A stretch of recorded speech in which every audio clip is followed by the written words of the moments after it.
fracassante sur le sous-équipement de l'armée nigérienne pour faire face au terrorisme et l'impératif que ce soit elle d'abord et non des forces militaires étrangères qui assurent la sécurité du Niger.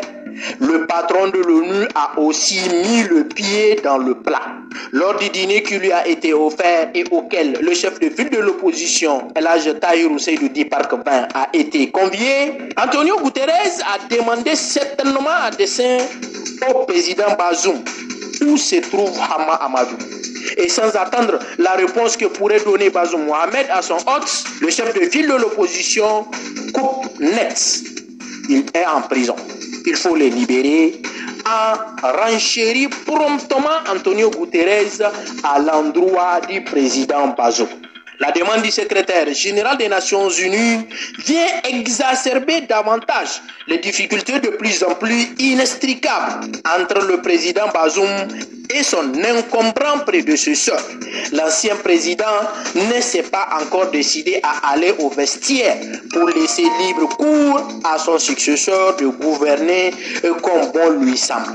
Il est plus que présent dans la gouvernance, donnant ses avis sur des questions auxquelles, en principe, il n'a pas voix au chapitre. Pire, il prend un malin plaisir à gêner considérablement le président en exercice qui, au nom d'une reconnaissance suicidaire pour lui, s'ingénie à s'aplatir pratiquement devant lui.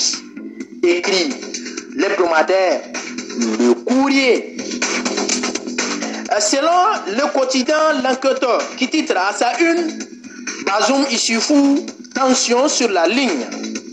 Entre les deux, il existe des divergences sur nombre de points, notamment en ce qui concerne la politique menée par le président de la République et les nominations aux hautes fonctions de l'État. Autant Bazoum Mohamed est partisan de l'option de la désescalade, autant Issoufou Mahamadou penche volontiers pour le bras de fer à n'en pas finir. Jusqu'où les deux hommes pourront-ils contenir leur antagonisme?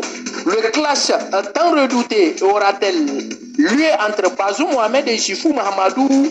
Quand et de quelle ampleur sera-t-il? S'interroge notre confrère qui conclut que seul le temps apportera les réponses à ces questions. Insécurité au Sahel. Issoufou, le problème pour la solution. C'est le grand titre de l'hebdomadaire L'Actualité qui écrit: désigner Issoufou Mahamadou comme président du panel de haut niveau sur la sécurité et le développement au Sahel, Antonio Guterres fait pour le Sahel autant que pour les Nations Unies le pire des choix.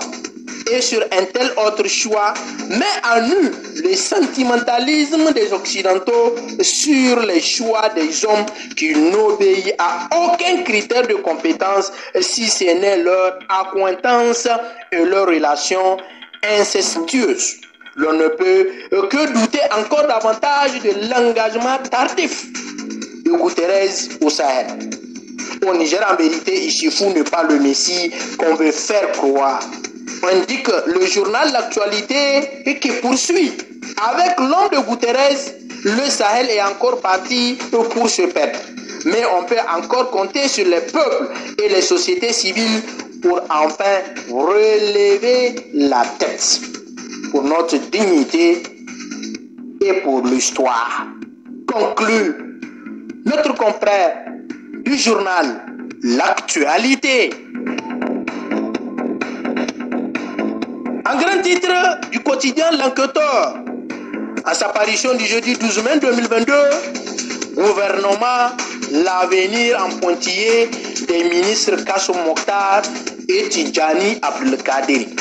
Selon ce journal, ces temps-ci, les ministres de l'élevage et celui de l'enseignement technique et de la formation professionnelle croisent les doigts.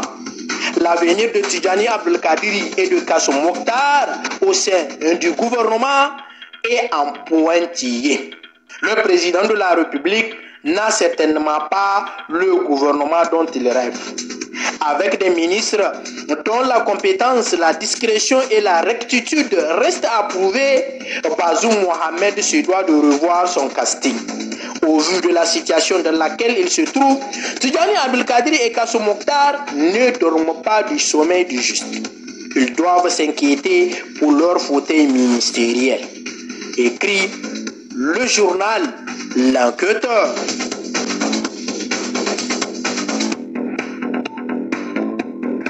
À la une de l'hebdomadaire Le Monde d'aujourd'hui, gouvernance dans les sociétés d'État pose à Niger Post pour éviter l'inspection d'État.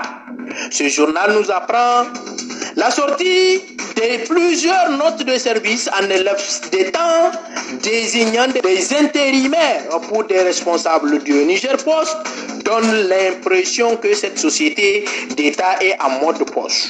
L'inspection d'État envisagerait de procéder aux vérifications d'usage et une lettre aurait été ou serait sur le point d'être adressée à Niger Post. Dans ces conditions, que comprendre de cette cascade de départ en congé et en mission, voudrait-on empêcher à l'inspection d'avoir en sa possession toutes les informations?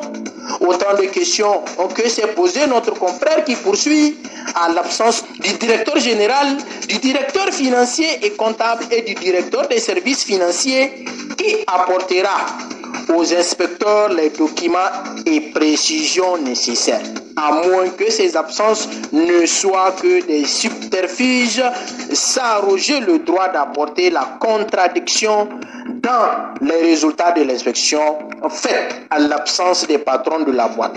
Ce sera une longue procédure qui aura le mérite d'humilier les faits, d'arrondir les angles, de trouver les moyens de procéder à des arrangements.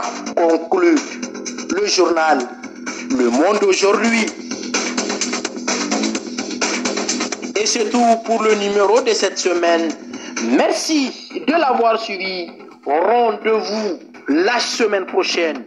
Inch'Allah.